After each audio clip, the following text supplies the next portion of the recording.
नमस्कार, स्वामी न्यूज के इस खास बुलेटिन में आपका स्वागत है।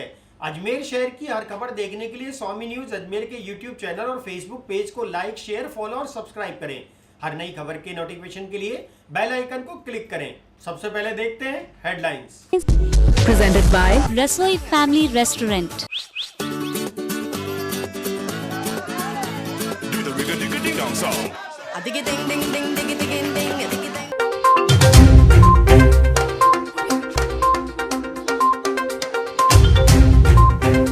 स्वामी ग्रुप के सीएमडी कमल प्रकाश कृष्णानी के पिता की पुण्यतिथि परिवार के सदस्यों ने ऑनलाइन मनाई, किया नमन।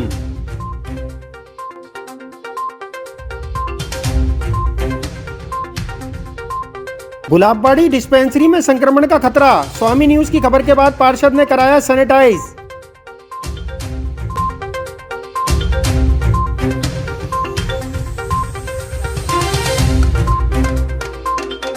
मोक्षधाम कलश यात्रा हुई शुरू, मृतकों की अस्थियां हरिद्वार लेकर जाने वालों को बसों में निःशुल्क यात्रा।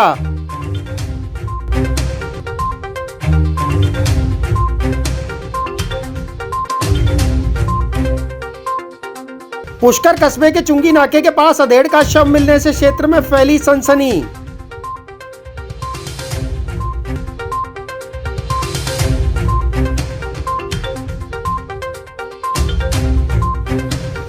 दोबारा शुरू होगा door to door survey, COVID patient को घर पर उपलब्ध कराया जाएगा मेडिकल किट।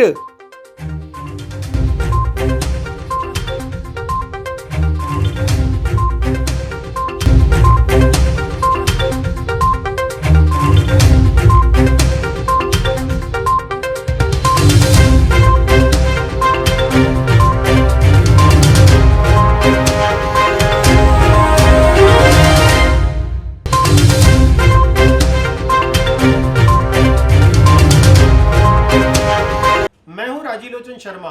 अब समाचार विस्तार से। अजमेर स्वामी ग्रुप के सीएमडी कमल प्रकाश कृष्णानी व मनीष प्रकाश कृष्णानी के पिता स्वर्गीय श्री तुलसीदास कृष्णानी की पुण्यतिथि पर परिवार के लोगों ने उन्हें नमन करते हुए उनके कठोर परिश्रम और आशीर्वाद को याद किया।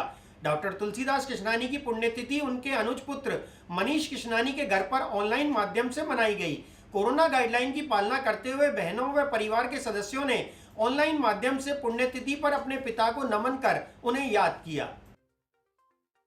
डॉक्टर तुलसीदास कृष्णानी का जन्म 4 जनवरी 1920 को हुआ। वे सिंध प्रांत में जाने माने दंत चिकित्सक थे। विभाजन के बाद अजमेर परिवार के साथ आने के बाद फोटोग्राफी का काम शुरू किया। अजमेर में प्रकाश फोटो स्टेट के नाम से भी कार्य प्रारंभ किया। उन्होंने अपने कठिन परिश्रम और मेहनत की बदौलत अजमेर में अपनी एक विशेष पहचान बना ली। अजमेर में पहली ऑटोमेटिक फोटो स्टेट मशीन लगाने का श्रेय भी तुलसीदास कृष्णानी जी को जाता है। इस अवसर पर कृष्णानी परिवार के सदस्यों ने जानकारी देते हुए बताया कि डैडी डॉक्टर तुलसीदास कृष्णानी की पुण्यतिथि है और 101वां जन्म वर्ष भी है। परिवार के सदस्यों ने कहा कि उनके दिए आशीर्वाद, मार्गदर्शन व संस्कारों की वजह से ही हम आज इन मंजिल तक पहुंचे हैं। वे जहां भी हों पूरे परिवार को हमेशा दिव्य दृष्टि आशीर्वाद बनाए रखें। तुझे गरम वायु का झोंका कभी भी नहीं लगेगा। नाम अवखद सोई जन पावे, हर कृपा जिस आप दिखावे।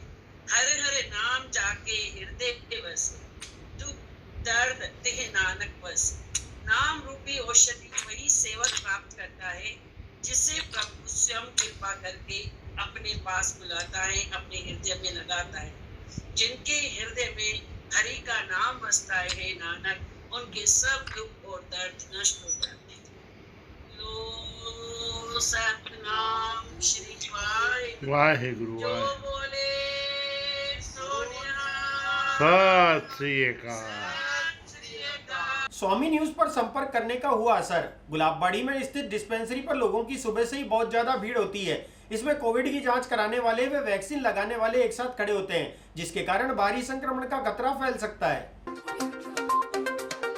अजमेर शहर के गुलाबबाड़ी में स्थित डिस्पेंसरी बहुत ही सकड़े क्षेत्र में बनी हुई है, जिसके कारण लोगों को काफ़ी परेशानी का सामना करना पड़ रहा है। स्वामी न्यूज़ पर इस संबंध में लोगों ने शिकायत दर्ज कराई थी कि एक तरफ कोविड की जांच की जा रही है तो दूसरी तरफ वहां पर वैक्सीन भी लगाई जा रही है, जबकि डिस्पेंसरी में जगह बहुत कम है। ऐसे में संक्रमण का खतरा फैलने के बहुत ज़्यादा चांस है। इस संबंध में जब स्वामी न्यूज़ द्वारा क्षेत्रीय पार्षद से संपर्क किया गया तो क्षेत्रीय पार्षद ने आकर कार्यकर्ताओं के द्वारा डिस्पेंसरी को सैनिटाइज करवाया।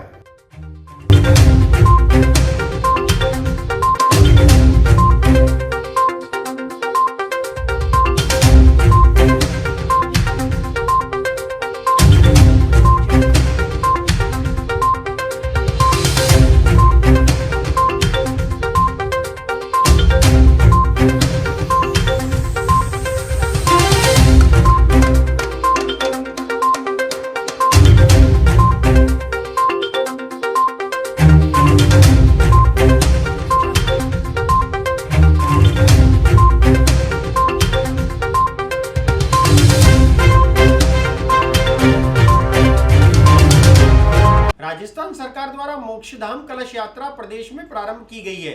इसमें मृतकों के पुष्प कलश के साथ परिवार के 2 व्यक्तियों को हरिद्वार में आने जाने के लिए निःशुल्क बस सुविधा प्रदान की गई है।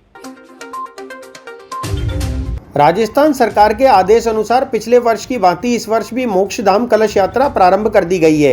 इसमें मृतक के कलश के साथ 2 परिजन को हरिद्वार आने जाने की निःशुल्क सुविधा प्रदान की जा रही है।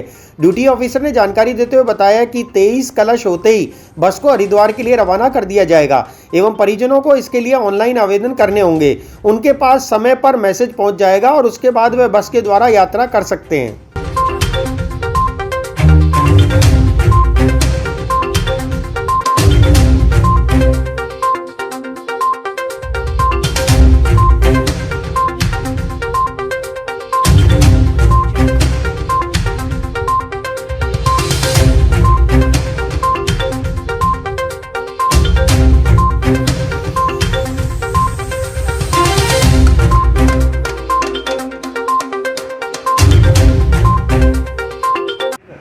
राजस्थान सरकार के निर्देशानुसार राजस्थान रोडवेज ने पिछले वर्ष की भांति इस वर्ष भी मोक्ष कलश यात्रा संचालन की है, जो प्रत्येक डिस्ट्रिक्ट हेडक्वार्टर से हरिद्वार के लिए जाएगी। इसमें किसी के भी अगर परिजन एक्सपायर हो जाते हैं, उनके 2 कैंडिडेट परिवार के सदस्य इसमें निःशुल्क यात्रा कर सकते हैं, जिसकी ऑनलाइन पहले आप वेबसाइट पे हमारे राजस्थान रोडवेज जो ऑनलाइन है उस पर आप डाल देवें, उसके अनुसार फिर हम खुद संपर्क करते हैं और जिस तरह से होता है उनको जल्दी से जल्दी भेजने की व्यवस्था करवाई जाती है। जैसे एक बस में 23 कलश जाएंगे, 23 कलश मतलब एक कलश के साथ 2 यात्री होते हैं, तो इस तरह से टोटल 46 यात्रियों को लेकर के बस हरिद्वार जाएगी। जी, आना और जाना निःशुल्क है। उस ऑनलाइन ये राजस्थान रोडवेज जो वेबसाइट है उस पर आप जाएँ, मोक्ष कलश सर्च करें और मोक्ष कलश के आधार पर इसका रजिस्ट्रेशन हो जाता है। उसमें अपने आधार कार्ड, परिजन का जो मृत्यु प्रमाण पत्र और बस इसके अलावा वो दस्तावेज हमेशा उनको अपने पास उपलब्ध रखने पड़ेंगे। जब वो यहाँ आएंगे हम उनकी स्क्रीनिंग कराएंगे और उन कागज़ों का हम सत्यापन करके उसी हिसाब से उनको भेज देंगे। ये कल से आदेश जारी हो चुके हैं। जो हमारे पास रजिस्ट्रेशन होगा 23 कलश की व्यवस्था होते हैं, हम यहाँ से बस रवाना कर देंगे। सूचना अखबार में आ चुकी है, अखबार में 5 से आ चुकी है। अखबार में अगर नहीं है तो इस तरह का कोई हादसा होता है तो वो हमारे यहाँ रोडवेज पे इंक्वायरी पे संपर्क कर ले या किसी से संपर्क कर सकता है। टीवी पे भी ये समाचार आ चुके हैं। पुष्कर कस्बे में रेस्टोरेंट के बाहर एक अधेड़ का शव संदिग्ध परिस्थितियों में मिला। पुलिस ने शव को अपने कब्जे में लेकर मामले की जांच शुरू कर दी है। पुष्कर कस्बे के मारवाड़ी चुंगी नाके के नजदीक रेस्टोरेंट के बाहर एक अधेड़ का शव मिला। शव मिलने से आसपास के क्षेत्र में सनसनी फैल गई। इस संबंध में जब पुलिस को जानकारी मिली तो पुलिस मौके पर पहुंची और मामले की पड़ताल कर जांच में जुट गई। पुलिस ने मामला दर्ज कर जांच शुरू कर दी है।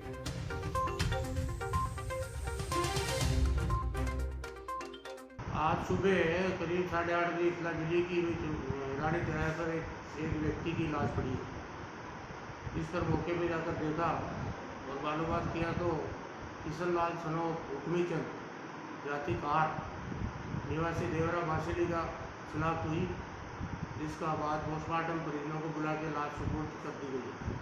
कलेक्टर प्रकाश राजपुरोहित ने चिकित्सा व प्रशासनिक अधिकारियों की बैठक लेते हुए निर्णय लिया कि एक बार पूरे डोर टू डोर सर्वे कर कोविड पेशेंट को मेडिकल किट उपलब्ध कराया जाएगा।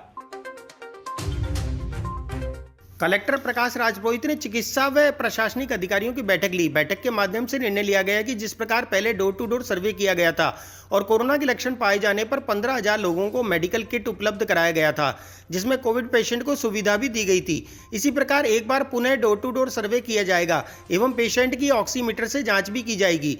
गंभीर लक्षण पाए जाने पर ही उसे अस्पताल में भर्ती किया जाएगा, अन्यथा मेडिकल किट व ट्रीटमेंट के माध्यम से उसे घर पर रहकर इलाज लेने के लिए ही प्रेरित किया जाएगा। डोर टू डोर सर्वे करके पिछले 10 दिन में एक अभियान चला था जिसमें मेडिकल किट वितरण की थी सभी लोगों को जो कोविड जैसे लक्षण जिन लोगों के हैं, तो लगभग 15,000 लोगों को मेडिकल किट वितरण की थी। इसी का दूसरा चरण फिर से चला रहे हैं। एक बार पुनः डोर टू डोर सर्वे करके जिन जिन को कोविड बीमारी जैसे लक्षण हैं उनको फिर से मेडिकल किट वितरण करेंगे। उनका पल्स ऑक्सीमीटर से ऑक्सीजन लेवल भी चेक करेंगे और साथ में इस बार काउंसलिंग भी करेंगे। अगर किसी के माइल्ड सिम्टम हैं तो जो दवाई लेके ठीक हो सकता है उनको हाथों हाथ दवाई देके उनका ट्रीटमेंट शुरू कराएंगे। और ऑक्सीजन लेवल अगर 90-95 के बीच में आ रहा है तो उनको प्रोनिंग एक्सरसाइज की सलाह भी देंगे। साथ में अनावश्यक जो पैनिक हो रखा है कि सबको ऑक्सीजन लेने के लिए भागना है, वो भी ना हो।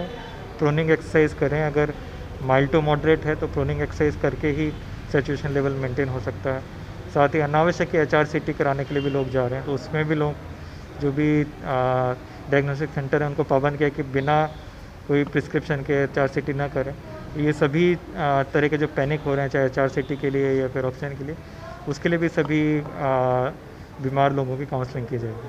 ग्राम पंचायत कनाडिया क्षेत्र में सरकारी स्कूल में पढ़ने वाले 118 विद्यार्थियों के परिवारों को NGO जागृति अजमेर और शारदा परिवार की ओर से फूड पैकेट वितरित किए गए। ग्राम पंचायत कनाडिया क्षेत्र में अध्ययनरत छात्रों के अभिभावकों को NGO जागृति अजमेर और शारदा परिवार की ओर से 118 फूड पैकेट वितरित किए गए। नम्रता शारदा ने सभी ग्रामवासियों से अपील भी की है कि ग्रामीण क्षेत्र में भी कोरोना वायरस फैल रहा है, इसके लिए मास्क और सोशल डिस्टेंस बनाए रखें एवं अपने स्वास्थ्य का विशेष ध्यान रखें।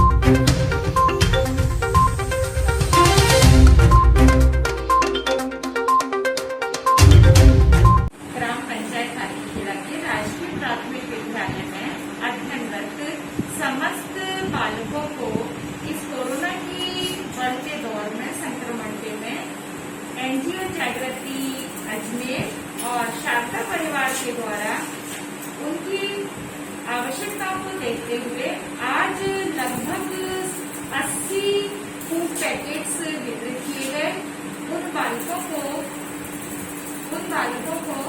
जो कि विद्यालय में अध्ययनरत हैं और कोरोना के समय में अच्छी तरह से घर पर रहते हुए, घर से बाहर निकलते हुए कोरोना गाइडलाइन के पालन करने के लिए संस्था NGO जागृति के द्वारा यह प्रकट किया गया, जिसका ग्राम पंचायत हाथीखेड़ा और पंचायत प्रारंभिक शिक्षा अधिकारी के तौर पे मैं हार्दिक आभार व्यक्त करती हूँ और इसके साथ साथ ही समस्त ग्रामवासियों से यह आह्वान करती हूँ कि राज्य सरकार के द्वारा जो दी हुई गाइडलाइन है उसका पालन करें, घर पर रहें, सुरक्षित रहें, 2 गज की दूरी रखें, मास्क पहनें। धन्यवाद। पुष्कर कस्बे में पुलिस मित्र टीम एनिमल केयर सोसाइटी व नगर पालिका के सामूहिक प्रयास से गहरे नाले में गिरे सांड को रेस्क्यू कर नाले से बाहर निकालकर जान बचाई गई।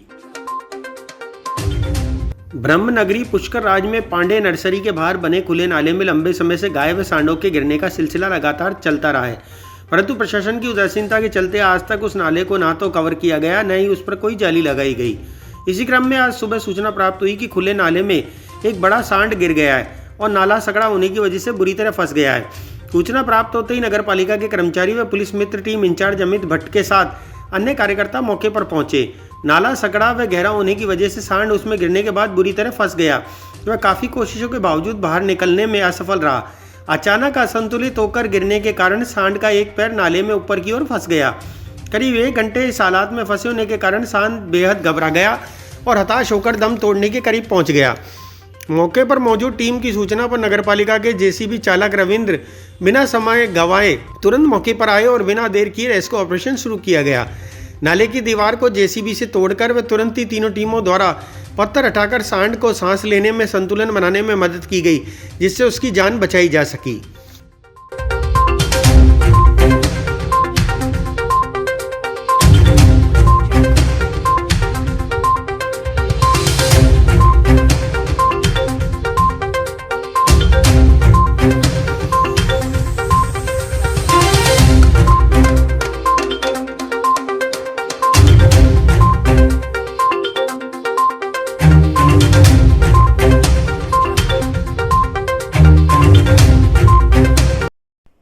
जी, आज फ़ोन पर सूचना प्राप्त हुई थी कि पांडे नर्सरी के बाहर एक गहरे नाले में एक सांड गिरकर और पूरी तरह से फंस गया है। सूचना पर पुलिस मित्र टीम एनिमल केयर सोसाइटी व नगर पालिका के स्टाफ मौके पर पहुंचे।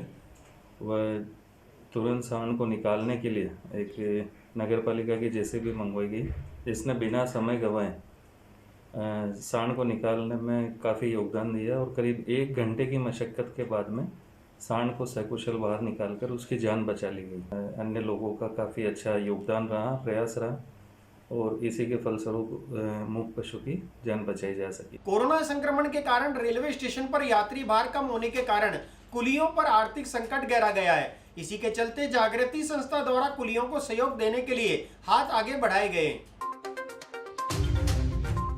कोरोना संक्रमण काल में यात्री भार कम होने के कारण ट्रेनों का भी संचालन कम हो रहा है। इसके चलते स्टेशन पर कार्यरत कुलियों पर आर्थिक संकट गहरा गया है। इसको देखते हुए जागृति संस्था के डॉक्टर गौतम व उनकी टीम द्वारा 40 कुलियों को राशन किट भेंट किए गए।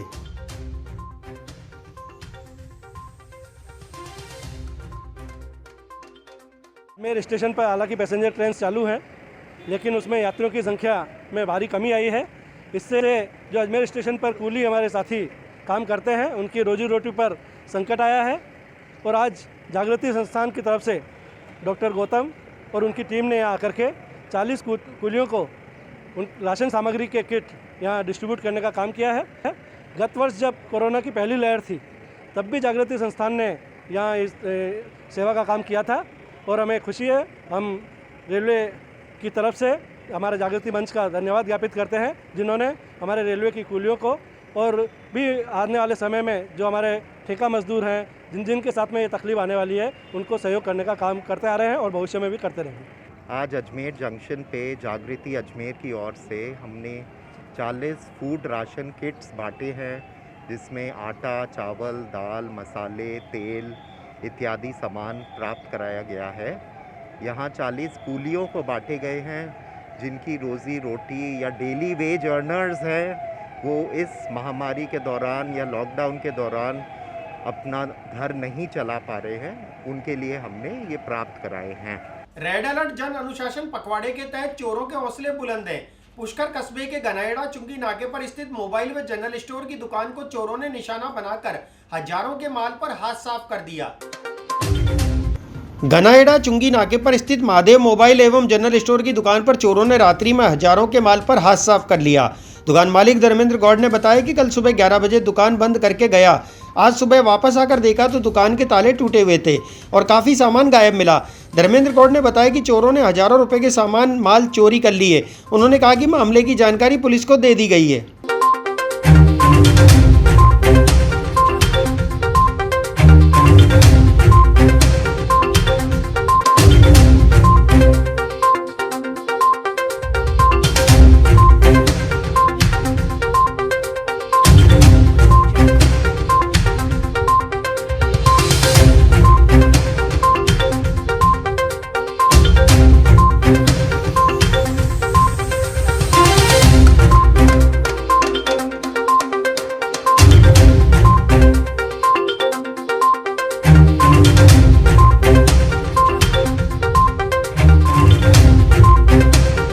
मैं कल गया 11 बजे दुकान मंगल करके दिन में 11 बजे, और जब सुबह वापस आया सुबह आज तो दुकान का ताला टूटा हुआ था और सब सामान ले गए, अंदर से निकाल के वापस दुकान मिल के वापस ले गए। तो जनरल स्टोर है। विधायक अनीता बघेल ने प्रेस वार्ता जारी कर फोटो की राजनीति पर गहलोत सरकार को घेरा।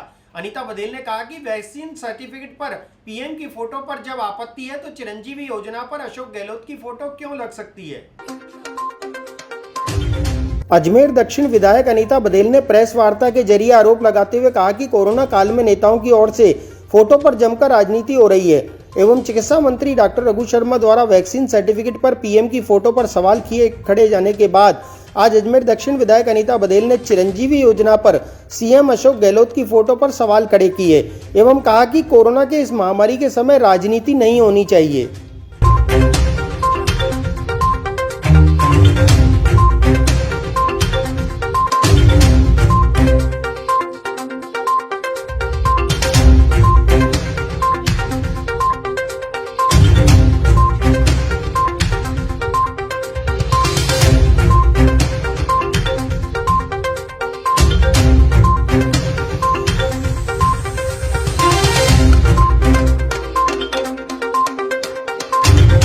देखिए, कोरोना बहुत ही भयावह स्थिति में है और लाखों लोग इससे प्रभावित हैं। हॉस्पिटल्स में एडमिशन के लिए कोरोना मरीजों को जगह नहीं मिल रही है। ऐसी स्थिति में माननीय मुख्यमंत्री जी और राज्य सरकार द्वारा मुख्यमंत्री चिरंजीवी योजना का कैसे प्रचार प्रसार हो और शिविर ऑर्गेनाइज करके इन योजनाओं में पंजीकरण कराया जा रहा है। मेरा कहना यह है, कल हमने प्रदेश के स्वास्थ्य मंत्री रघु शर्मा का एक स्टेटमेंट प्रिंट मीडिया में देखा। उस प्रिंट मीडिया के स्टेटमेंट से बहुत ही दुख हुआ कि कैबिनेट मंत्री का यह स्टेटमेंट गैर जिम्मेदार तरीके से उन्होंने दिया है। उन्होंने कहा कि वैक्सीन के लिए केंद्र सरकार की जिम्मेदारी है। 18 से 45 वर्ष तक के लोगों के लिए वैक्सीन केंद्र सरकार लगाए और यदि वैक्सीन केंद्र सरकार नहीं लगाती है तो मुख्यमंत्री का फोटो आना चाहिए उसके सर्टिफिकेट पर। आप ये देखिए, मैं मुख्यमंत्री चिरंजीवी योजना के संदर्भ में आपको बताना चाहूंगी, ये आयुष्मान भारत योजना आप देख रहे हैं। इस आयुष्मान भारत योजना पर मुख्यमंत्री चिरंजीवी योजना का रजिस्ट्रेशन हो रहा है और यदि इसकी पॉलिसी हम डाउनलोड करते हैं तो पॉलिसी डाउनलोड करने पर ये देखिए मुख्यमंत्री जी का फोटो आ रहा है और मुख्यमंत्री चिरंजीवी योजना आ रहा है, जबकि योजना है। कभी प्रदेश के किसी भारतीय जनता पार्टी के कार्यकर्ता ने या नेता ने यह नहीं कहा कि आप आयुष्मान भारत योजना को मुख्यमंत्री चिरंजीवी योजना बनाते हुए 850 रुपये जनता से क्यों वसूल रहे हैं, जबकि प्रधानमंत्री जी ने निःशुल्क ये योजना जारी की है। ये मुख्यमंत्री चिरंजीवी योजना जो इन्होंने नामकरण दिया है और खुद का फोटो लगाया है, जबकि ये आयुष्मान भारत योजना है, ऐसा कभी बीजेपी के लोगों ने नहीं कहा। लेकिन ये रघु शर्मा जी ये बात कह रहे हैं, बहुत ही शर्मनाक है। रघु शर्मा जी के केकड़ी विधानसभा में 15 वेंटिलेटर आए हुए पड़े हैं 1 साल से पीएम केयर फंड के, लेकिन उनका आज तक उपयोग नहीं हुआ। रघु शर्मा जी 1 साल से कोरोना के इस पीरियड में एक भी बार जेलन अस्पताल नहीं आए, ना व्यवस्थाएं देखी हैं। ऑक्सीजन की जहाँ तक बात है, राज्य सरकार में हमारे प्रतिनिधि के नाते से रघु शर्मा जी बैठे हैं, लेकिन अजमेर के लोगों को ऑक्सीजन के लिए दर दर भटकना पड़ रहा है।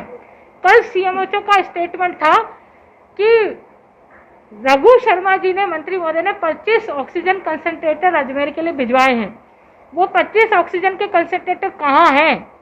क्योंकि अजमेर से जयपुर आने में सिर्फ 2 घंटे की दूरी है, सिर्फ 2 घंटे लगते हैं और अब तो ट्रैफिक भी नहीं है, इसलिए 1.5 घंटे में उस सफर को पूरा किया जा सकता है। लेकिन सिर्फ थोती बयानबाजी अधिकारियों से करवाना, मंत्री महोदय को झूठ बोलने की आदत पड़ी हुई है और उनका लगता है कि झूठ बोलने से ही राजनीति में काम चल सकता है, इसलिए ऐसा नहीं होना चाहिए। दूसरी ओर जेलर हॉस्पिटल में मरीजों को भर्ती करने में बहुत बड़ी कठिनाइयां आपको लोगों को सामना करना पड़ रहा है, क्योंकि गेट पर पुलिस बैठाई रखी है। वैक्सीनेशन नहीं हो रहा है, जिन्होंने कोविशील्ड लगाई है उनका वैक्सीनेशन नहीं हो रहा, दूसरा डोज उनको नहीं मिल रही है। पूरे अजमेर जिले में कोविशील्ड की कमी है। एक और 18 से 45 आयु वर्ग के लोगों का जो वैक्सीनेशन हो रहा है, जो राज्य सरकार उसको कर रही है, उस वैक्सीनेशन में भी जो साइट है वो सीएमओ ऑफिस की ओर से मात्र आधा घंटे के लिए, वो भी रात्रि में कभी 1 बजे, कभी 2 बजे, कभी 3 बजे खुलती है और खुलने पर ही व्यक्ति रजिस्ट्रेशन करा सकता है। ऐसी स्थिति में रात को साइट खोलने का क्या औचित्य है? बहुत लोग परेशान हो रहे हैं, इसलिए मेरा कहना है कि सीएमओ ऑफिस से ये साइट दिन भर खुली रहे ताकि लोग अधिक से अधिक रजिस्ट्रेशन करा सके और वैक्सीनेट हो सके। दूसरी, रोडवेज निगम द्वारा पूर्व में अनुबंध पर ली गई बसों को कुछ समय के लिए बंद कर दिया गया है एवं रोडवेज की स्वयं की निजी बसों को संचालित किया जा रहा है। ऐसा यात्री भार कम होने की वजह से निर्णय लिया गया है। अजमेर रोडवेज स्टेशन इंचार्ज अधिकारी ने जानकारी देते हुए बताया कि कोरोना काल के चलते यात्री भार पर बहुत ज़्यादा प्रभाव पड़ा है। इसी के चलते रोडवेज निगम में अनुबंध पर ली गई बसों को कुछ समय के लिए बंद कर दिया गया है एवं रोडवेज की स्वयं की निजी बसें ही अभी संचालित हैं। अधिकारी ने बताया कि यात्री बाहर होने पर ही बसों का संचालन किया जा रहा है, अन्यथा उन बसों को रद्द किया जा रहा है जिनमें 25 सवारी से कम सवारी आ रही हैं।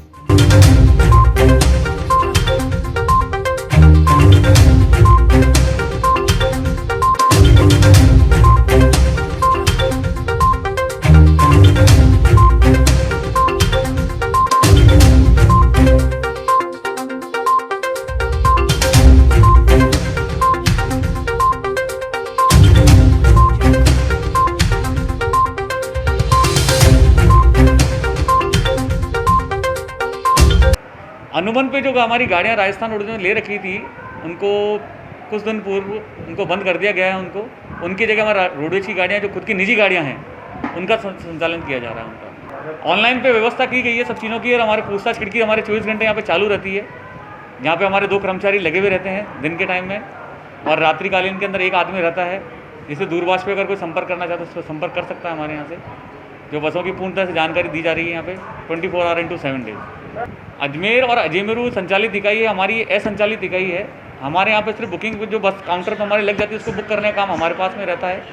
संचालन का काम जो है अजमेर और अजमेर वगैरह देखता है। फिलहाल इस बुलेटिन में इतना ही। मुझे दीजिए इजाजत।